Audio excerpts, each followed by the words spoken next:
नमस्कार, मैं हूं आपके साथ आशीष शुक्ला और आप देख रहे हैं न्यूज की खास पेशकश, जिसमें बात करेंगे सीएनडीएस के भ्रष्टाचारी आय से अधिक संपत्ति के मामले में विजिलेंस की टीम ने उत्तर प्रदेश की राजधानी लखनऊ में यूपी जल निगम की इकाई CNDS construction and design services के अफसरों के ठिकानों पर छापेमारी की है। विजिलेंस की टीम ने इंदिरा नगर, गोमती नगर और विकास नगर में छापेमारी की। विजिलेंस की टीम 5 अधिकारियों के ठिकानों पर एक साथ पहुंची।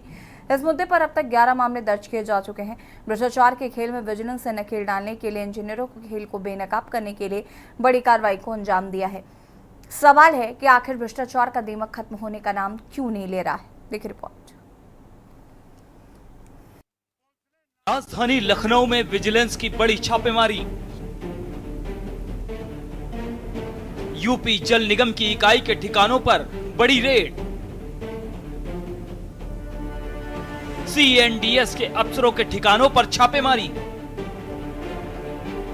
कंस्ट्रक्शन एंड डिजाइन सर्विसेज अफसरों का भ्रष्टाचार। आय से अधिक संपत्ति के मामले में हो रही छापेमारी। उत्तर प्रदेश जल निगम की निकाय सीएनडीएस के 5 अफसर रह चुके अफसरों के खिलाफ आय से अधिक संपत्ति का मामला दर्ज हुआ था और आज सुबह से विजिलेंस की बड़े छापेमारी लखनऊ के 5 अलग अलग इलाकों में उन सभी के ठिकानों पर चल रही है। इस वक्त हमारी मौजूदगी गोमती नगर के एल्डिको ग्रीन्स के अंदर है, जहां पर कमल कुमार खरबंदा जो प्रोजेक्ट मैनेजर रह चुके हैं सीएनडीएस में, उनके खिलाफ ये छापेमारी चल रही है।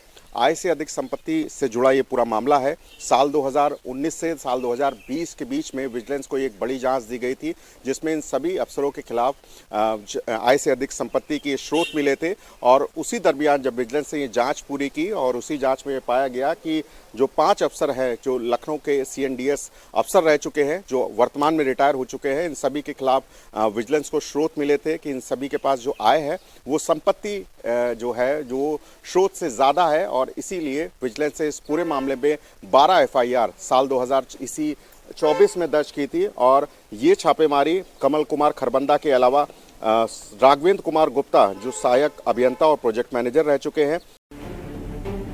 मंगलवार को यूपी विजिलेंस ने यूपी की राजधानी लखनऊ में बड़ी कार्रवाई की। आय से अधिक संपत्ति के मामले में विजिलेंस ने construction and design services CNDS के 5 इंजीनियरों के ऑफिस और घर पर छापेमारी की। यूपी विजिलेंस विभाग की 5 टीमों ने ताबड़तोड़ छापेमारी करते हुए गोमती नगर स्थित ऑफिस, गोमती नगर, इंदिरा नगर व विकास नगर स्थित अफसरों के घर पर विजिलेंस की टीम पहुंची और छापेमारी कर दस्तावेज तलाशे।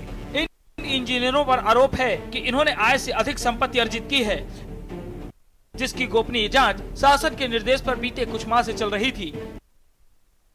अब जांच पूरी होने के बाद विजिलेंस की अलग अलग टीम इन अफसरों के घर पर छापेमारी कर रही है। विजिलेंस की टीम जिन सीएनडीएस के इंजीनियर के ठिकाने पर छापेमारी कर रही है, उनमें सहायक अभियंता प्रोजेक्ट मैनेजर राघवेंद्र कुमार गुप्ता, अधीक्षण अभियंता सत्यवीर सिंह चौहान, अधीक्षण अभियंता अजय रस्तोगी, परियोजना प्रबंधक सहायक अभियंता कमल कुमार खरबंदा और सहायक अभियंता प्रोजेक्ट मैनेजर कृष्ण कुमार पटेल शामिल हैं। तलाशी में घर से कई अहम दस्तावेज बरामद हुए। उत्तर प्रदेश जल निगम की निकाय सीएनडीएस के 5 अफसर रह चुके अफसरों के खिलाफ आय से अधिक संपत्ति का मामला दर्ज हुआ था और आज सुबह से विजिलेंस की बड़े छापेमारी लखनऊ के 5 अलग अलग इलाकों में उन सभी के ठिकानों पर चल रही है। इस वक्त हमारी मौजूदगी गोमती नगर के एल्डिको ग्रीन्स के अंदर है, जहां पर कमल कुमार खरबंदा जो प्रोजेक्ट मैनेजर रह चुके हैं सीएनडीएस में, उनके खिलाफ ये छापेमारी चल रही है। आय से अधिक संपत्ति से जुड़ा ये पूरा मामला है। साल 2019 से साल 2020 के बीच में विजिलेंस को एक बड़ी जांच दी गई थी, जिसमें इन सभी अफसरों के खिलाफ आय से अधिक संपत्ति के स्रोत मिले थे और उसी दरमियान जब विजिलेंस ने ये जांच पूरी की और उसी जांच में पाया गया कि जो 5 अफसर हैं जो लखनऊ के सीएनडीएस अफसर रह चुके हैं, जो वर्तमान में रिटायर हो चुके हैं, इन सभी के खिलाफ विजिलेंस को स्रोत मिले थे कि इन सभी के पास जो आय है वो संपत्ति जो है जो स्रोत से ज़्यादा है और इसीलिए विजिलेंस से इस पूरे मामले में 12 एफआईआर साल 2024 में दर्ज की थी। और ये छापेमारी कमल कुमार खरबंदा के अलावा राघवेंद्र कुमार गुप्ता जो सहायक अभियंता और प्रोजेक्ट मैनेजर रह चुके हैं। हालांकि विजिलेंस के अफसर इस बारे में अभी कुछ नहीं बता रहे। विजिलेंस टीम की कार्रवाई से हड़कंप की स्थिति है। हाल फिलहाल की ये सबसे बड़ी कार्रवाई मानी जा रही है, क्योंकि अभी तक विजिलेंस की जांच जारी है। कंस्ट्रक्शन एंड डिजाइन सर्विसेज अफसरों के भ्रष्टाचार ने जल निगम की साख पर बट्टा लगा दिया है। विजिलेंस अब तक CNDS में अफसरों के खिलाफ आय से अधिक संपत्ति के मामले में 11 FIR दर्ज कर चुकी है। जांच अभी जारी है। ऐसे में अफसरों के भ्रष्टाचार का खोदा हुआ कुआं कितना गहरा है, इसकी थाह मिलनी अभी बाकी है। लखनऊ से के न्यूज के लिए शिवा शर्मा की रिपोर्ट। जहां तो बता दें कि 5 इंजीनियर पर आरोप लगाए गए हैं। सभी 5 इंजीनियर ने आय से अधिक संपत्ति अर्जित की, जिसकी गोपनीय जांच शासन के निर्देश पर बीते कुछ माह से चल रही थी। जांच पूरी होने के बाद विजिलेंस की अलग अलग टीम ने अफसरों के घर पर छापेमारी की है। CNDS के भ्रष्टाचारी अफसर सहायक अभियंता प्रोजेक्ट मैनेजर राघवेंद्र कुमार गुप्ता, अधीक्षण अभियंता सत्यवीर सिंह चौहान, अधीक्षण अभियंता अजय रस्तोगी, परियोजना प्रबंधक सहायक अभियंता कमल कुमार खरबंदा, सहायक अभियंता प्रोजेक्ट मैनेजर कृष्ण कुमार पटेल। बता दें कि तलाशी में घर से कई अहम दस्तावेज भी बरामद किए गए हैं। आज इसी मुद्दे पर बातचीत करेंगे कि आखिर भ्रष्टाचार पर लगाम क्यों नहीं लग पा रही है। शिवा शर्मा संवाददाता हमारे साथ जुड़ चुके हैं, पल्लवी सिंह बीजेपी प्रवक्ता हमारे साथ जुड़ चुके हैं, कायम रजा रिजवी जी पूर्व इंजीनियर हैं हमारे साथ जुड़ चुके हैं, और HN उपाध्याय जी कांग्रेस प्रवक्ता हमारे साथ जुड़ चुके हैं। सबसे पहले तो आप सभी का बहुत बहुत स्वागत है। शुरुआत करूंगी मैं शिवा शर्मा जी से। शिवा जी, अभी फिलहाल इस पूरे मामले को लेकर अपडेट क्या है?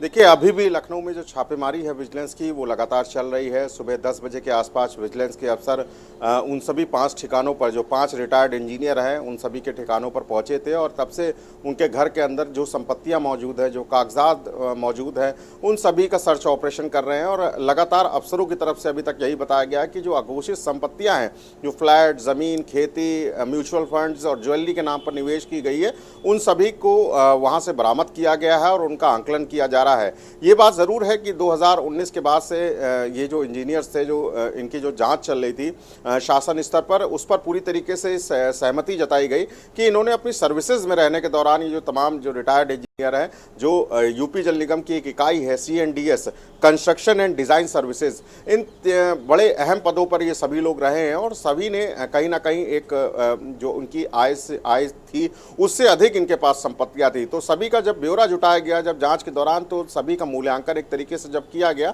तो उससे कई कुछ ज़्यादा निकला। जब शासन के आदेश पर इस पूरे मामले को गंभीरता से लिया गया तो इन सभी लोगों के खिलाफ हाल ही में 2024 में ही मुकदमा दर्ज किया गया विजिलेंस में। और विजिलेंस की टीम ने जब से आज सुबह से इन सभी के घरों पर डेरा डाला हुआ है तो ज़रूर चिंता का विषय बन जाता है। ये तमाम जो अफसर हैं, जिनके नाम आपको बता दें कि कृष्ण कुमार पटेल है, कमल कुमार खरबंदा है, अजय रस्तोगी है, सत्यवीर सिंह चौहान है और राघवेंद्र कुमार गुप्ता है। ये सभी कुछ प्रोजेक्ट मैनेजर हैं, कुछ सहायक अभियंता है, कुछ अधीक्षण अभियंता है। तो अपने समय काल में इन्होंने कितना ज़्यादा घोटाला किया, कितनी ज़्यादा इन्होंने ज़मीनें खरीदी, जो अपनी आय से हट करके इन्होंने सब निवेश किया है, इन सभी चीज़ों की जांच हो रही है। और विजिलेंस के अफसर लखनऊ के विकास नगर, गोमती नगर और इंदिरा नगर स्थित सभी ठिकानों पर छापेमारी कर रहे हैं। अब जब छापेमारी खत्म होगी तो विजिलेंस के अफसर इस बात को प्रेस नोट के माध्यम से बताएंगे कि इनके पास जो अघोषित संपत्ति है, जो आय से अधिक है, वो आखिरकार कितनी है और किस रूप में है। ये जरूर कहा गया है कि म्यूचुअल फंड्स के जरिए, खेती के जरिए और फ्लैट्स के जरिए और ज्वेलरी के जरिए इन सभी तमाम लोगों ने जिनकी घोषित संपत्ति थी, जो आय से अधिक थी, उन सभी पर इन्वेस्टमेंट किया और सभी लोगों ने अपने अपने ठिकानों पर रखी थी। तो अब विजिलेंस की टीम का काम ये है कि इन सभी चीजों को जब्त करना, उनका मूल्यांकन करना कि आखिरकार इनसे इनकी जो आय से अधिक जितनी भी अघोषित संपत्ति है वो आखिरकार कितनी है और उनका स्रोत क्या है। ठीक है शिवा, वापस आएंगे आपके पास, और भी मेहमान हमारे साथ लगातार बने हुए हैं। सबसे पहले पल्लवी सिंह जी, जिस तरीके से आय से अधिक संपत्ति का ये मामला रहा, 5 लोगों को गिरफ्तार किया गया है और लगातार इस पर जांच पड़ताल की जा रही है, लेकिन सवाल ये है कि काफ़ी लंबे समय से बीजेपी की सरकार है और लगातार ये हमेशा कहा जाता रहा है कि हम ज़ीरो टॉलरेंस नीति पर काम करते हैं, हम इस तरीके का भ्रष्टाचार कतई बर्दाश्त नहीं करेंगे। इसके बावजूद भी भ्रष्टाचारी पनप रहे थे। सही बात है। अभी जैसे आपने रिपोर्ट में भी बताया कि इन पे बहुत दिनों से नजर रखी जा रही थी, चेक किया जा रहा था। किसी को आप तुरंत ही नहीं बता सकते कि उसने ये गलती की है या नहीं की है। आप उस पर चेक रखते हैं, एक बहुत दिनों तक उन पर ध्यान रखा जाता है, उनकी नज़र रखी जाती है, उसके बाद ही आप कह सकते हैं। और माननीय योगी जी की सरकार में बिल्कुल ये सुनिश्चित किया जाता है कि भ्रष्टाचार मुक्त सरकार रहे, और भ्रष्टाचार और इससे जो है जो भी एक समान सभी को समझा जाता है, और कार्रवाई भी समान रूप से यहाँ पे सबके ऊपर होती है। तो आपने भी देखा कि इनके ऊपर 11 से अधिक 12 है, सॉरी 12 मामले भी दर्ज किए जा रहे हैं, और सारे कार्रवाई जो भी होती है वो कानून और नियम के तहत की जाती है। तो बिल्कुल उनको समय दिया गया, उनका पूरा देखा गया, चेक किया गया, उसके बाद ही उनको दोषी पाया गया।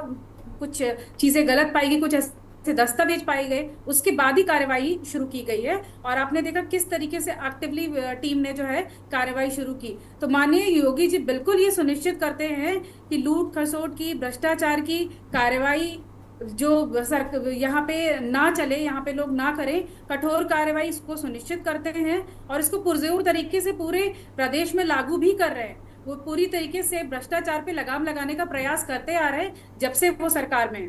और आप देख रही हैं उसके काफी सारे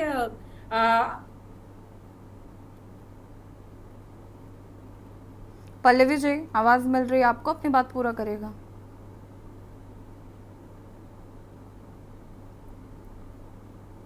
ठीक है, पल्लवी जी की आवाज नहीं आ पा रही है हम तक। एच.एन. उपाध्याय जी कांग्रेस प्रवक्ता हमारे साथ जुड़े हुए हैं। एच.एन. उपाध्याय जी, पल्लवी सिंह जी को आपने यहाँ पर सुना, वो कह रही हैं कि लगातार जीरो टॉलरेंस की नीति पर काम हो रहा है, सरकार एक्शन ले रही है, जो लोग दोषी हैं उन पर कार्रवाई की जा रही है, क्या कुछ कहना है इस पर? देखिए यशी जी, भारतीय जनता पार्टी की जब से सरकार बनी है, चाहे केंद्र हो चाहे राज्य हो, राज्य की बात हो रही है तो राज्य की बात हम कर रहे हैं। जिस तरह से भ्रष्टाचार बढ़ा है, चाहे कार्यालयों का हो, चाहे ठेकेदारी की व्यवस्था के तहत हो, आप देख ही रही हैं इनके विधायक मंत्री खुद इल्जाम लगा रहे हैं। इतना भ्रष्टाचार अपने जीवन में हमने कभी नहीं देखा, 42 साल के राजनीतिक जीवन में कभी इतना भ्रष्टाचार नहीं देखा। इनके एक पूर्व मंत्री बताए, उसके बाद पीलीभीत के पूर्व विधायक के, इतना भ्रष्टाचार कहीं नहीं था। पूरी जनता परेशान है। ये लोग लूट बनाए हैं, लूट कर रहे हैं तो अपनी जेबें भर रहे हैं। इन अधिकारियों में किसी प्रकार का कोई डर है नहीं। हमारे आदरणीय मुख्यमंत्री जी को जिस तरह से अधिकारी बहका कर सभी काम कर रहे हैं, या जानबूझकर या अनजाने में वो जो है नजरअंदाज कर रहे हैं। आप देखिए, आज ही एक जांच हम देख रहे थे कि पूर्वांचल एक्सप्रेस वे की बात हो रही है, वहां पर किस तरह से टैग ने रिपोर्ट भेजा, 104 करोड़ रुपए, लगभग 104 करोड़ रुपए अधिक पेमेंट किए गए, बंदरबाज किए गए। ये सब क्या है? ये सब इन अधिकारियों को या जो संस्था भ्रष्टाचार में लगे हैं, अपने जीवन में संस्थागत बना चुके हैं, उनको ये है पकड़े जाएंगे तो या तो हम भारतीय जनता पार्टी की सदस्यता ले लेंगे, रिटायर हो ही गए हैं ऐसे लोग, सदस्यता ले लेंगे, या हम इलेक्टोरल बॉन्ड खरीद लेंगे। जैसा कि केंद्र सरकार में जो है वित्त मंत्री जी का आप पढ़ी रही है, जिला अदालत ने कहा हड़का कर डरवा कर चंदा लिया जा रहा है। तो इन लोगों के डर खत्म हो गया है, ये खुले रूप से भ्रष्टाचार कर रहे हैं और आम जनता काफी परेशान है इनके भ्रष्टाचार से। आप छोटे कार्यालय में ही चले जाइए, कोई अपने जीपीएफ का पैसा निकलवाना हो, चाहे पेंशन का अपना पैसा, रिटायर के बाद जो भी अवशेष होते हैं उसके नाम पर बिना पैसे कोई काम नहीं हो रहा है। कोई अपना पैसा लेने के लिए भी, चाहे कोई कर्मचारी हो, अध्यापक हो, उसको पैसा देना पड़ रहा है। इतना भ्रष्टाचार हो चुका है, सरकार का कोई लगाम नहीं है, न सरकार का अधिकारियों पर डर है, क्योंकि अधिकारी जानते हैं, क्योंकि इनका पूर्व का ऐसा कार्य कर चुके हैं कि अगर हम पकड़े जाएंगे तो हम जो है भारतीय जनता पार्टी की सदस्यता ले लेंगे, हम पास साफ हो जाएंगे, या तो हम इलेक्टोरल बॉन्ड ले लेंगे, बहुत ज्यादा पैसा है अगर हम पकड़े गए तो। इसलिए इनके कथनी और करनी में एकदम अंतर है। जिस तरह से जनता ने इनको 2017 में मत दिया, फिर 2022 में भी दिया, उसके पर ये विश्वास पर खरे उतरे नहीं है ये सरकार और अधिकारी, इनके दोनों हाथ से लूट रहे हैं। ठीक है, इनके जो कार्रवाई हो रही है तो कार्रवाई इसके पहले भी कई बार छापे मारे गए हैं उत्तर प्रदेश में, विजिलेंस के साथ साथ इनकम टैक्स डिपार्टमेंट के, आदि के ईडी के माध्यम से भी छापे पड़े हैं विपक्षी दलों पर। कोई कुछ पकड़ा तो नहीं गया आज तक, और जो पकड़े गए इनके प्रदेश के अधिकारी, उनको कुछ पता नहीं चल पा रहा, वो अपना साथ गांठ करके छोड़ दे रहे हैं। तो भ्रष्टाचार तो है ही है, इसके अलावा जो भी तमाम काम है हर काम पर ये कसौटी पर खरा नहीं उतरे हैं, चाहे भ्रष्टाचार रोकना हो, चाहे रोजगार देना हो, चाहे महिलाओं पर अपराध रोकना हो, कहीं पर ये सरकार कारगर अपने को साबित नहीं कर पा रही है। जैसा कि हमारी भारतीय जनता पार्टी की प्रवक्ता कह रही थी, जीरो टॉलरेंस, आप भी कह रही थी, जीरो टॉलरेंस देखना चाहिए ना। इनके मंत्री विधायक ही खुद स्वीकार कर रहे हैं कि अपरंपार भ्रष्टाचार चल रहा है। अधिकारियों पर इन्होंने एक आदेश जारी किया था कि अपने आय का विवरण दिया जाए, कल तक लास्ट डेट था। अभी हजारों कर्मचारी अपना विवरण नहीं दिए। अगर उनमें किसी प्रकार का दबाव होता तो अपना विवरण दे दिए होते सरकारी कर्मचारी ने। ठीक है, अभी तक विवरण नहीं दिए। एचएन उपाध्याय जी वापस आएंगे। कायम राजा रिजवी जी का पहले रुख कर लेते हैं, उसके बाद पल्लवी सिंह जी आपसे जवाब लेंगे। कायम राजा जी, अगर हम बात करें जिस तरीके से इंजीनियर्स को गिरफ्तार किया गया है और अभी ये जांच जारी है, अभी बहुत सारे लोग इसके लपेट में आएंगे, या सिर्फ एक ही विभाग नहीं, अलग अलग विभाग हैं, और ऐसा नहीं है कि भ्रष्टाचार सिर्फ एक ही जगह हो रहा है, जगह जगह पर भ्रष्टाचार जो है वो साफ तौर पर नजर आता है। ऐसे में क्या कहना है आपको?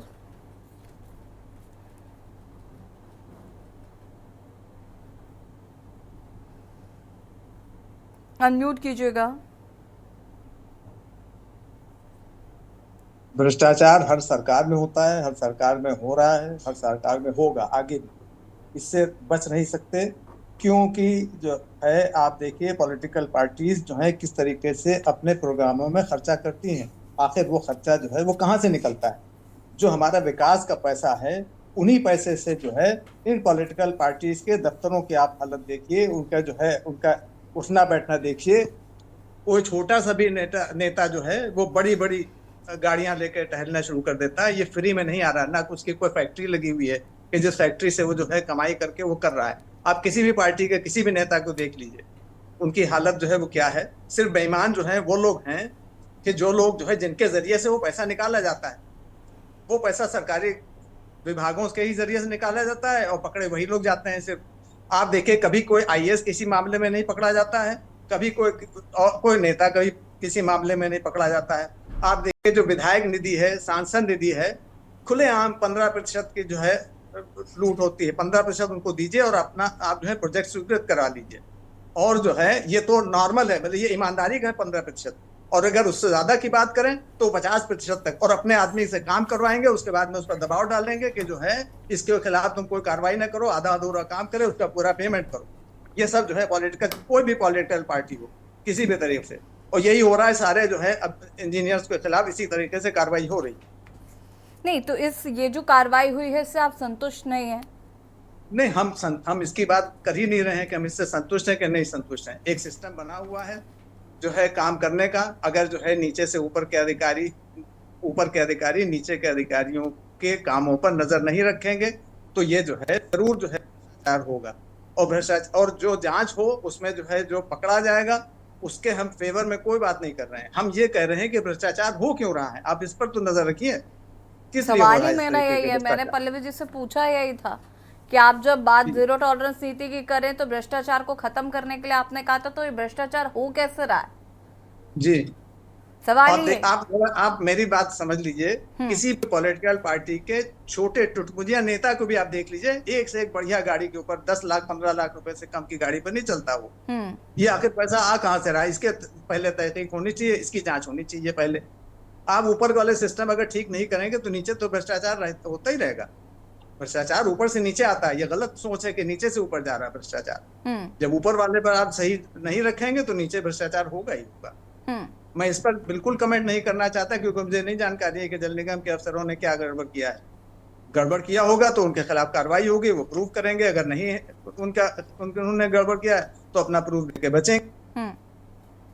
जी ठीक है, वापस आएंगे। आप सभी हमारे साथ बने रहिएगा, चर्चा को आगे बढ़ाएंगे। रुकेंगे छोटे से ब्रेक के लिए जो हासिल होता है। खबरों का सारथी।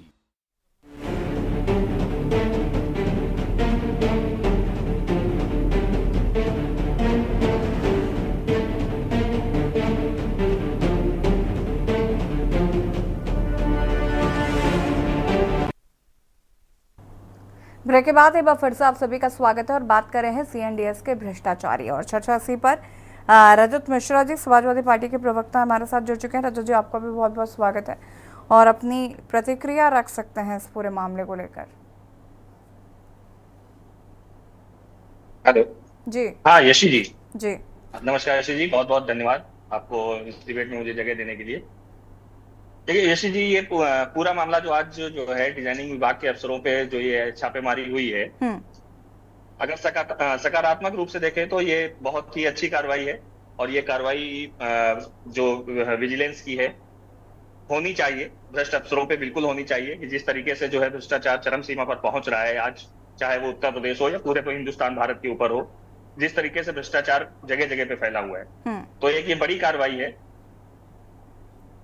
कार्रवाई है, जिसको हम सकारात्मक रूप से देख सकते हैं। ठीक है। बस देखना यही है कि जो ये अफसर चुने गए हैं, अफसर जिन पे छापेमारी हुई है, तो कहां तक ये मौजूदा सरकार में लिप्त है या पिछली सरकारों से इनका लेना देना रहा है जिसकी वजह से इनके ऊपर छापेमारी हुई है। तो इसके पीछे मुझे तो एक बहुत मतलब संदेहास्पद स्थिति लग रही है। ये जो छापामारी कुछ चुनिंदा अफसरों पे हुई है, खैर कुछ भी हो, लेकिन ये भ्रष्टाचार के खिलाफ एक बहुत ही अच्छी पहल है और ऐसी कार्रवाई होती रहनी चाहिए। अब सरकार की इसमें मैं जो है सरकार को तो धन्यवाद करूंगा कि आय से अधिक संपत्ति के मामले में उन्होंने ये कदम उठाया और भ्रष्टाचार के खिलाफ भी एक जोरदार कदम उठाया है। ठीक है, वापस आएंगे आपके पास। पल्लवी जी जवाब दीजिए। जी देखिए, बहुत अच्छी बात है कि रजत जी ने इस कार्रवाई की तारीफ की। बहुत अच्छी बात है। और आप जैसे पूछ रहे थे कि भ्रष्टाचार की क्या कार्रवाई की है। देखिए 2017 के बाद जब से माननीय योगी जी सरकार में आए, उन्होंने सबसे पहले माफियाओं पे, दंगाइयों पे जो है लगाम लगाने की कोशिश की। और आपने देखा कि किस तरीके से जो हमारा प्रदेश है वो पूरी तरीके से दंगा मुक्त हो चुका है। जैसे पहले सांप्रदायिक दंगे होते थे, अलग तरीके के दंगे होते थे, वो लगभग पूरी तरीके से समाप्त हो गए हैं। यहाँ पे जो त्योहार वगैरह भी है सौहार्दपूर्ण तरीके से बीत रहे हैं। अभी माननीय योगी जी ने एक भ्रष्टाचार के खिलाफ छेड़ी है, जिसमें आपने देखा होगा कि 93 डेज अभी बीते हैं, जिसमें से 36 भ्रष्टाचारी जो थे उनको सलाखों के पीछे पहुंचाया गया है। और विजिलेंस टीम को ये पूरी जिम्मेदारी दी गई है। और उसके साथ ही साथ जनता से भी ये अपील की जा रही है कि यदि आप कहीं भी भ्रष्टाचार देख रहे हैं, रिश्वतखोरी के कोई भी मामले हैं, आप डायरेक्टली जो है इन्फॉर्म करें। एक पर्टिकुलर नंबर भी दिया गया है, उसमें आप डायरेक्टली शिकायत दर्ज कर सकते हैं। और लोगों की पहचान भी गुप्त करके उन पे कार्रवाई की जा रही है। ओवरऑल यदि पिछले 16 दिनों की बात करेंगे, 16 दिनों में भी 9 लोगों को पकड़ा गया है। तो ये सबके लिए पूरे प्रदेश में पूरी तरीके से भ्रष्टाचार मुक्त बनाने के लिए कार्रवाई। पल्लवी जी, यहाँ पर एक बात ये निकल कर आ रही है कि आधे से ज्यादा जो लोग जिन पर कार्रवाई की गई है उनका पिछली सरकार से कुछ ना कुछ कनेक्शन रहा है। ऐसे लोगों पर कार्रवाई हो रही है। इसका जवाब मैं आपसे लूंगी, लेकिन उससे पहले अरविंद केजरीवाल रोड शो कर रहे हैं। तस्वीरें आपको दिखा देते हैं हरियाणा से। तस्वीरें ये हरियाणा के पलवल से आपको तस्वीरें दिखा रहे हैं, जहां पर रोड शो कर रहे हैं दिल्ली के पूर्व मुख्यमंत्री अरविंद केजरीवाल।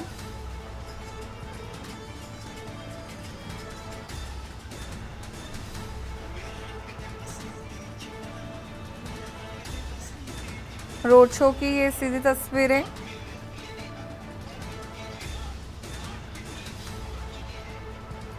हरियाणा में बता दें आपको कि आम आदमी पार्टी पूरे जोर शोर से चुनाव लड़ रही है।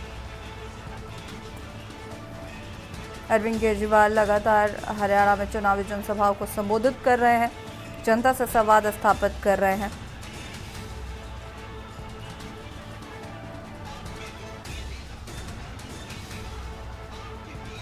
ये सीधी तस्वीरें हैं हरियाणा के पलवल से।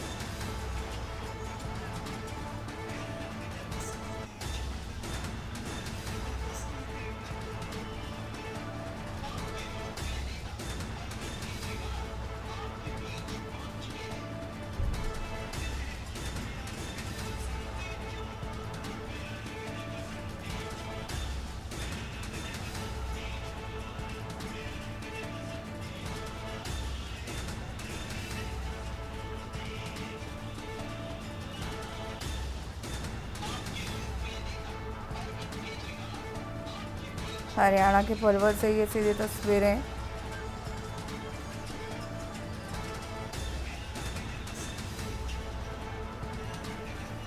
रोड शो आम आदमी पार्टी के तमाम कार्यकर्ता यहां पर मौजूद हैं। आम आदमी पार्टी के प्रत्याशी भी यहां पर अरविंद केजरीवाल के साथ मौजूद। ये इसी तस्वीरें आपको हम दिखा रहे हैं।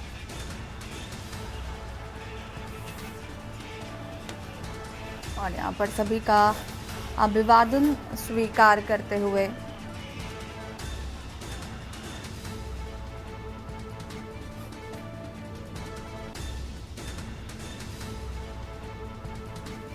और यहाँ पर आप दिल्ली के पूर्व मुख्यमंत्री अरविंद केजरीवाल को देख रहे थे। रोड शो की इसी तस्वीरें आपको हम दिखा रहे थे और बात कर रहे हैं CNDS के भ्रष्टाचारी की चौचासी पर। मेहमान हमारे साथ लगातार बने हुए हैं। और पल्लवी सिंह जी, जो आरोप है कि जिस तरीके से जो जिनका पुरानी सरकारों से कनेक्शन रहा है, सिर्फ ऐसे ही लोगों पर कार्रवाई की हो, क्या केवल वही भ्रष्टाचारी हैं? बिल्कुल यशी जी, मैंने यही संभावना जताई कि ये जो कार्रवाई हुई है और ये पिछली सरकारों पे में जो रहे हैं अधिकारी, ये छांट करके उन पे करवाई है। ठीक है रजत जी, जरा पल्लवी जी को सुन लीजिए। थोड़ा बनाया ज्यादा नहीं। उत्तर प्रदेश में जो 10 सीटों पे उपचुनाव, रजत जी होल्ड ऑन प्लीज। एक महीने में 16 भ्रष्ट अफसर पकड़े गए हैं, जिसमें असिस्टेंट अकाउंटेंट भी है, पुलिस कांस्टेबल भी है, SDM का पेशदार भी, भाजपा नेता भी उसमें शामिल है एक। तो ये जो आरोप है बिल्कुल बेबुनियाद है। यदि ऐसा होता तो ऐसे लोगों को बिल्कुल छोड़ दिया जाता, भाजपा नेता को बिल्कुल छोड़ दिया जाता। तो हर तरीके के लोग, 16 लोगों पे कार्रवाई हुई है सिर्फ एक महीने के अंदर। उसमें हर तरीके के उसमें नेता भी है, उसमें भूखंड डिपार्टमेंट का भी है, नगर पालिका का भी, जूनियर इंजीनियर है, पुलिस के अधिकारी भी हैं, अकाउंटेंट भी हैं, कांस्टेबल भी हैं, हर तरीके के लोग। तो इस तरीके का आरोप लगाना, भ्रष्टाचारियों की लिस्ट हम दे सकते हैं। और अगर कार्रवाई करना है, अगर सही कार्रवाई करना चाहते हैं, कार्रवाई सिर्फ उन पे हो रही है जो भ्रष्ट, अगर सही कार्रवाई करने के खिलाफ सबूत मिल रहे हैं, सिर्फ उनके ऊपर कार्रवाई हो रही। सबूत हमसे ले ले और भ्रष्टाचारियों की लिस्ट हमसे ले ले और कार्रवाई कर दे। माननीय समाजवादी पार्टी की यही हालत है। यदि एनकाउंटर होगा तो उसमें जाति ले आएंगे कि आप हमारी जाति के लोगों का एनकाउंटर कर रहे हैं, या ऐसे लोगों पे कार्रवाई हो रही है, उनके लोगों को पकड़ा जा रहा है। ये बिल्कुल गलत बात है। अब जब ये एक्शन हो रहा है, ये हम नहीं कहते, ये हम नहीं कहते हैं। विजिलेंस टीम पकड़ रही, तो आप इसमें बोल रहे हैं कि उन लोगों को पकड़ा जा रहा है, उन अधिकारियों को चुनिंदा नहीं होनी चाहिए, गलत बात है। चुनिंदा नहीं होनी चाहिए। मैं इसकी निंदा करता हूँ। बिल्कुल कार्रवाई मैं और वही बात समाजवादी पार्टी की, कार्रवाई चुनिंदा नहीं होनी चाहिए। मैं रजत जी बीच में इंटरप्ट मत करिए प्लीज, एक एक करके बोलिए, एक एक करके। 2017 से पहले समाजवादी पार्टी की सरकार थी, 2017 से भारतीय जनता पार्टी की सरकार है, और जिनके ऊपर सबूत, जिनके खिलाफ सबूत मिले हैं, कार्रवाई उनके ऊपर हो रही है। उसमें ये नहीं देखा जा रहा है कि कौन किस पार्टी का है, कौन किस पार्टी को सपोर्ट करता है। ये सारी चीजें बिल्कुल बेबुनियाद है। नहीं, ये तो आप कह रही ना पल्लवी जी, और आपका कर्तव्य बनता है कि आप अपनी पार्टी का पक्ष रखें। मैं वही बोलूंगी जो बिल्कुल सत्य है, मैं वही बोल रही हूँ, क्योंकि शासन जो भी कार्रवाई कर रहा है कानून के अंतर्गत कर रहा है, किसी पार्टी के हिसाब से कार्रवाई नहीं हो रही। शासन कानून उसके उपाध्याय जी, क्या आपको भी ऐसा ही लगता है कि सिर्फ कुछ ही लोगों पर ये कार्रवाई की जा रही है? कुछ ही लोगों ने, देखिए एक महीने में 16 लोगों पे, पल्लवी जी एक सेकंड कार्रवाई हुई है। हर तरीके Pallavi ji hold on please. Upadhyay ji, ये सरकार, यशी जी, इनकी सरकार चाहे केंद्र की हो चाहे राज्य की हो, ये अपने हित उद्देश्य को ध्यान में रखते ही कार्रवाई करते हैं। आप देखिए, चाहे केंद्र की बात हो, अब आज ही देखिए राम रहीम जी को पेरोल फिर मिल गया।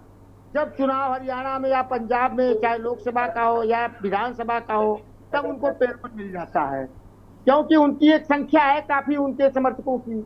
उनके समर्थक खुश हो जाए, उनको वोट दे दें। जब कहीं से डरवा कर चंदा लेना होता है, तब कार्रवाइयां होती है, चंदा दे दीजिए आप जाइए, या तो जिसको ठेकेदारी लेनी होती है, चंदा दे दो, जाओ आपको हम ठेकेदारी दे रहे हैं। चाहे उत्तर प्रदेश की बात कर लीजिए, चाहे इनके पार्टी जैसे अयोध्या में सफाई कर्मी, जो सफाई महिला थी, उसके साथ कार्रवाई इनके नेताओं ने शामिल थे, उसके साथ बलात्कार के कांड में। और हमारी पार्टी के लोग, समाजवादी पार्टी के लोग आवाज उठाते रहे, आज भी उठा रहे हैं, कोई जो है कुछ कार्रवाई नहीं हो पाई।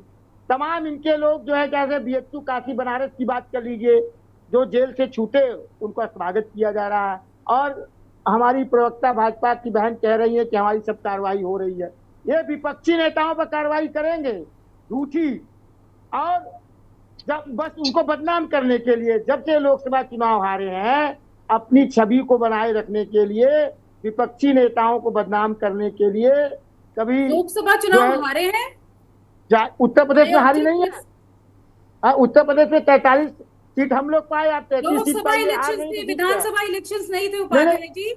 जी आज उत्तर प्रदेश की बात हो रही है ना। अरे केंद्र 400 सीट पा रही थी, आपने 400 पाया क्या? 240 आई तो हारी नहीं। आपकी तो 99 क्या नारा दिया? 99 वही डरवाना, धमकाना, पैसे का लालच देना, यही आप कर्नाटक में और हिमाचल प्रदेश में आप क्या कर रहे हैं? कांग्रेस पार्टी का दुरुपयोग करके की बात कर रही है, वाल्मीकि स्कैम की बात कर रही है, पार्टियों का समर्थन लेती है। ये चर्चा देखिए, रुकिए जरा, रुक जाइए भैया, चुनाव पे कहाँ पहुंच गए आप लोग? रुकिए, हम भ्रष्टाचार की बात कर रहे हैं। तो मैं आप बताइए, बीजेपी के प्रवक्ता महोदय से कह दे हारी नहीं है, 400 सीट की मांग कर रही थी, उत्तर प्रदेश में 33 सीट पर आ गई, ये हारी तो है ही है ना। आपके इसी कारनामों की वजह से जनता उब गई है, भ्रष्टाचार का हो चाहे आपके अधिकारियों की मनमानी हो। कांग्रेस पार्टी नहीं कर सकती है, बहुत लंबी लिस्ट है। तो लिस्ट में आपने कितने लोगों को जेल भेज दिया? कांग्रेस के नेताओं को, जो कांग्रेस के समय में हुए। कांग्रेस के बहुत सारे नेता हैं जिस समय एक को हमारी सरकार ने जेल भेजा, आपको भी पता, हमारी सरकार ने अपने नेताओं को, आपने आज तक नहीं जेल भेजा। आप तो अपनी पार्टी में शामिल करा रही हैं, चाहे जो है उनका पवार जी का, अजीत पवार जी का मामला हो, चाहे छगन भुजबल जी का मामला हो, चाहे जिंदल जी का हरियाणा मामला हो, अशोक चौहान जी का मामला हो। आप एक आसाम के मुख्यमंत्री आपने कांग्रेस पार्टी से ली है, और वो अभी बहुत बोलते हैं, उन पर आप भ्रष्टाचार का आरोप। चलिए उपाध्याय जी रुकिए जरा, रुक जाइए। पल्लवी जी, अभी यहाँ पर जो इंजीनियर साहब जुड़े थे, उन्होंने कहा कि जो बड़े अधिकारी हैं उन पर कार्रवाई नहीं हो रही है, जो छोटी मछलियां हैं आप उनको टारगेट कर लेते हैं, उन पर कार्रवाई कर देते हैं, और उसके बाद आप इतिश्री हो जाती है। बिल्कुल सही बात है यशी जी, ये बिल्कुल सही बात है कि ये बड़े जो मछलियां हैं जिनसे ये जो है। रजत जी, आपका नाम पल्लवी है? अरे सॉरी मैडम, चलिए आप हाँ पल्लवी जी को मौका दे लीजिए, जब आप मुझे नाम देंगी तभी मैं बोलूंगा। पल्लवी जी।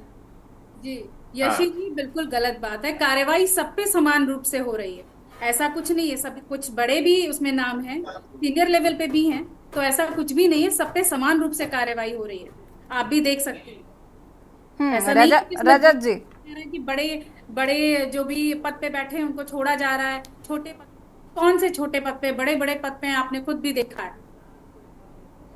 कितने बड़े पद पे पल्लवी जी, ये तो आप जानते हैं। रजत जी। जैसे जी ये बिल्कुल जो है कहा कि ये चुनिंदा लोगों पे कार्रवाई है, और ये सीधा जो कार्रवाई है इस समय जो है, ये टाइमिंग जो है वो सिर्फ यूपी उत्तर प्रदेश में होने वाले 10 उपचुनावों को लेकर के कार्रवाई है, और ये दिखावा है। हाँ, प्रयास सही हो सकता है, लेकिन तरीका सही नहीं है, और समय सही नहीं है, और लोग सही नहीं है। अब तरीका भी विपक्षी बताएंगे क्या रजत मिश्रा जी? जब आपकी सत्ता थी तो कितने पहुंचे जेल? हाँ यशी जी, बिल्कुल कार्रवाई हुई, जब सरकार थी और बिल्कुल कार्रवाई हुई है, ऐसा नहीं है। जो जिसने गलत किया है और जिस समय पे गलत किया है उसको जेल का रास्ता दिखाया गया है, और ऐसा नहीं है कि जो है किसी चुनिंदा लोगों को जो है टारगेट करके उन पे कार्रवाई की जाए, चाहे वो भ्रष्टाचार का मामला हो, चाहे रेप का मामला हो, चाहे आपका किसी भी तरीके के अपराध का मामला हो। जो इस समय उत्तर प्रदेश के अंदर केवल चुनिंदा देख करके जो कार्रवाई हो रही है, ऐसा कभी नहीं हुआ है, हिंदुस्तान के इतिहास में कभी ऐसा नहीं हुआ है। ये जो एक सोची समझी राजनीति हो रही है, और जिसका प्रभाव जो है यहाँ पे जो है जनता पे पड़ रहा है, वो उसका बहुत ही नकारात्मक प्रभाव पड़ रहा है कि जिस तरीके से आप किसी एक जाति को लेकर के, किसी एक पार्टी को लेकर के आप जो है चुनिंदा कार्रवाई करते हैं, ये कतई गलत नहीं है। मैंने सबसे पहले कहा कि हाँ ये कार्रवाई बिल्कुल सही है, कदम सही है, लेकिन जो ये समय है, इस समय ये कार्रवाई सिर्फ और सिर्फ जो टारगेट है वो उत्तर प्रदेश के 10 उपचुनाव सीट योगी जी को दिखाई दे रहे हैं, जिसकी वजह से इनकी सीट खतरे में है, क्योंकि उनको पता है कि अगर इन उपचुनाव में वो चुनाव इनका परिणाम जो है इनके पक्ष में नहीं आता है, तो जो है मुख्यमंत्री जी की सीट खतरे में हो जाएगी। और इसीलिए चाहे आप आज देख लीजिए अयोध्या में रेप का मामला उठाया आपने, वो उनका डीएनए टेस्ट मैच नहीं हुआ, आपने जो और विपक्षी दल भी सवाल इसीलिए उठा रहे हैं क्योंकि उत्तर प्रदेश में उपचुनाव होने हैं और जातिवाद और सारी चीजें लेकर इसीलिए आ रहे हैं ताकि इसका फायदा मिल सके कि इनका एनकाउंटर क्यों कर दिया, उनका एनकाउंटर क्यों कर दिया, आपने इन पर कार्रवाई क्यों कर दी, उन पर कार्रवाई क्यों कर दी। पिछले एक महीने से अचानक इतनी तेजी जो आई है उसका अरे तो सर आपको खुश होना चाहिए ना, अचानक से तेजी आई, देर आए दुरुस्त आए, अपना काम तो कर रहे हैं कम से कम।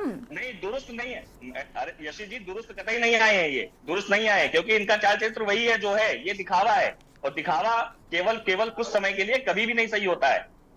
चलिए वापस आएंगे। शिवा शर्मा जी जरा बताइए, ये जो आरोप लग रहे हैं कि केवल महज दिखावा हो रहा है, भ्रष्टाचार जो है वो चरम सीमा पर है, लेकिन कार्रवाई सिर्फ जो विपक्षी दल है उनके लोगों पर की जा रही है, चुन चुन कर कार्रवाई की जा रही है।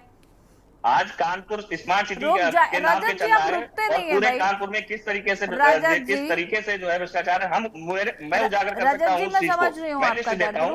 आप जनता से पूछिए कि हाँ असली भ्रष्टाचारी कौन है, वो बताएगा कि भ्रष्टाचारी कौन है और आप उस पर कार्रवाई करिए। हाँ रजत जी, आप भी तो ऐसे ही कार्रवाई कर रहे थे, आपको लगता है कि जनता से पूछ लेंगे, जनता बता देगी और उसके बाद कार्रवाई हो जाएगी? सबूत भी तो होते हैं कुछ। अगर तरीका सही है तो सबूत, हाँ बिल्कुल सबूत होंगे, सबूत के साथ कार्रवाई करिए, सबूत के साथ कार्रवाई करिए। आप भी यशी जी आप भी बैठी हुई हैं, आपको भी पता है कि असली भ्रष्टाचारी कौन है, लेकिन आप अपनी जॉब कर रही हैं, हम अपनी जॉब कर रहे हैं। असली भ्रष्टाचारी और जो है बड़ी मछली कौन है ये आपको भी पता है, लेकिन आप अरे एक सेकंड रुक जाइए, एक तो आप सुनते नहीं है, कंटिन्यू बोलना शुरू कर देते हैं। मेरी बात सुनिए पहले, भ्रष्टाचारी कौन है मैं बहुत अच्छी तरीके से जानती हूँ, लेकिन समस्या मुझे तब भी होती है जब समाजवादी पार्टी का कोई नेता या कोई व्यक्ति अगर भ्रष्टाचारी अगर आता है सामने, तो वहां पर उसके लिए तमाम वकील खड़े हो जाते हैं पार्टी से कि अरे आपने तो गलत कार्रवाई कर दी। आप भी तो निष्पक्षता के साथ काम करिए, निष्पक्षता का ज्ञान हर समय देना सही नहीं होता। शिवा शर्मा जी, ये लोकतंत्र और संविधान को है कि वो अपना बचाव करेगा, वकील खड़ा करेगा, जज करेगा, तो संविधान ने हक दिया है। तो इससे नहीं होना चाहिए कि कोई अपराधी है तो वो अपना वकील नहीं करे, वो अपने आप को फांसी पे नहीं चढ़ा देगा। ये एक संवैधानिक अधिकार है कि अपने बचाव में आदमी वकील भी खड़ा करेगा, जज भी खड़ा करेगा और केस पे डिफेंड भी करेगा। तो ये तो एक लोकतंत्र में संवैधानिक हक दिया हुआ है। रुक जाइए जरा, हमारे संवाददाता को भी बोल लेने दीजिए प्लीज। शिवा जी,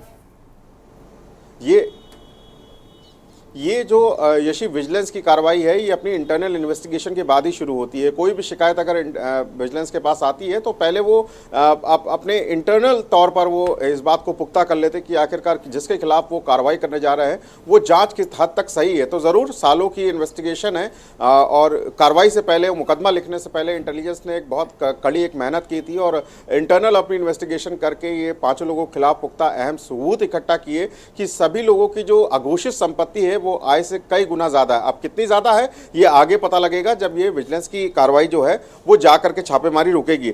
अभी तक जो नया इनपुट है यशी, वो अभी हमारे पास जो आया है कि जो छापेमारी अभी तक चल रही है वो उसमें कई अघोषित संपत्तियां जो है वो इस माध्यम से मिली हैं कि निवेश में मकान, खेती की जमीन, फ्लैट, गाड़ियां और इन सभी चीजों के कागजात प्राप्त हुए हैं। और साथ ही साथ इसके अतिरिक्त म्यूचुअल फंड, बीमा पॉलिसी, पोस्ट ऑफिस व विभिन्न कंपनियों के निवेश के प्रपत्र व विभिन्न बैंक खातों के एक बैंक लॉकर के प्रपत्र भी प्राप्त हुए हैं।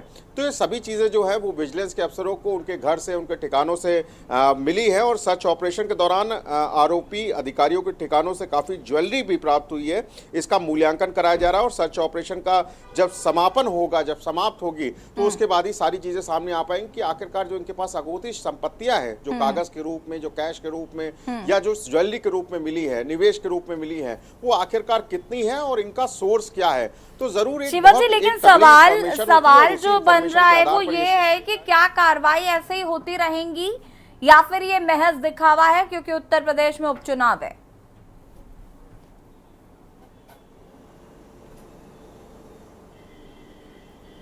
देखिए, मुझे नहीं लगता है कि विजिलेंस की या किसी भी इन्वेस्टिगेटिव एजेंसी की जो कार्रवाई है उससे किसी पॉलिटिकल बैकग्राउंड को जोड़ा जाए या देखा जाए, क्योंकि हमेशा देखा गया है कि किसी भी इंटेलिजेंस एजेंसी को या एजेंसी को खासतौर से जांच मिलती है तो वो अपनी तरफ से पुख्ता हो जाता है कि अगर उनको आगे के आने वाले भविष्य में अगर उनको कार्रवाई करनी है तो आखिरकार वो उनके लिए इंफॉर्मेशन कितना सही है। तो विजिलेंस की भी कार्रवाई इस तरीके से मानी जाती है कि कई दिनों, कई घंटों का और कई महीनों का इनका ये ऑपरेशन होता है जो गोपनीय आधार पर चलता है, और जब इनको पुख्ता ज़्यादा मालूम हो जाता है तो शासन को अपनी रिपोर्ट सौंप देते हैं कि हाँ, जो इनके खिलाफ शिकायतें आई थी वो इतने प्रतिशत तक सही पाई गई हैं, अब इनके खिलाफ कार्रवाई की जाएगी तो आगे चीज़ें मिलेंगी। और इस कार्रवाई में भी यही हुआ।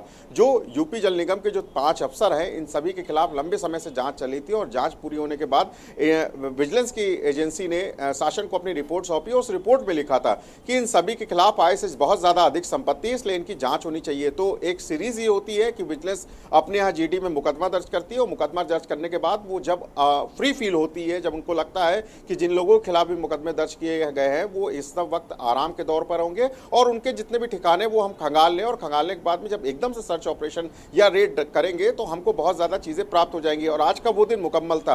आज सुबह 10 बजे तमाम जो पुलिस अफसर थे उन लोगों की जीपों के साथ साथ विजिलेंस के विभाग के अधिकारी गोमती नगर, इंदिरा नगर, विकास नगर, उन 5 इंजीनियरों के घर पे पहुंचे और एकदम से छापेमारी शुरू की। तो अभी लेटेस्ट अपडेट यही है, जो सुबह 10 बजे से कार्रवाई शुरू हुई है और 6 बजने वाला है, उनको उनके ठिकानों से बहुत ज़्यादा चीज़ें मिली है और सभी का मूल्यांकन कराया जा रहा है। और ये संभावना जताई जा रही है कि रात तक अगर ये रेड खत्म होगी तो कल सुबह तक या कल दोपहर तक विजिलेंस की पूरी एक जो प्रॉपर रिपोर्ट है वो शासन को भी जाएगी, पुलिस हेडक्वार्टर भी जाएगी और मीडिया को भी एक छोटी सी रिपोर्ट उनके सामने रखी जाएगी कि आखिरकार इन 5 अफसरों के जो रिटायर्ड अफसर हैं जल निगम के, उनके खिलाफ उनको क्या क्या सबूत मिले और क्या चीज़ें मिली हैं। तो ज़रूर ये कार्रवाई बहुत एक अच्छे नज़रिए से हमें लगता है यशी देखी जानी चाहिए, क्योंकि किसी भी होमवर्क को पूरी तरीके से करने के बाद अगर आप एक रेड करते हैं और एक बहुत बड़ी रेड करते हैं तो उसके बाद जब चीज़ें निकल कर आती हैं तो किसी पॉलिटिकल बैकग्राउंड से जोड़ने का उसका बहुत ज़्यादा मतलब नहीं है, वरना मनोबल पुलिस का और इंटेलिजेंस एजेंसी का कम होता है। इसलिए ये कहा जा सकता है कि अभी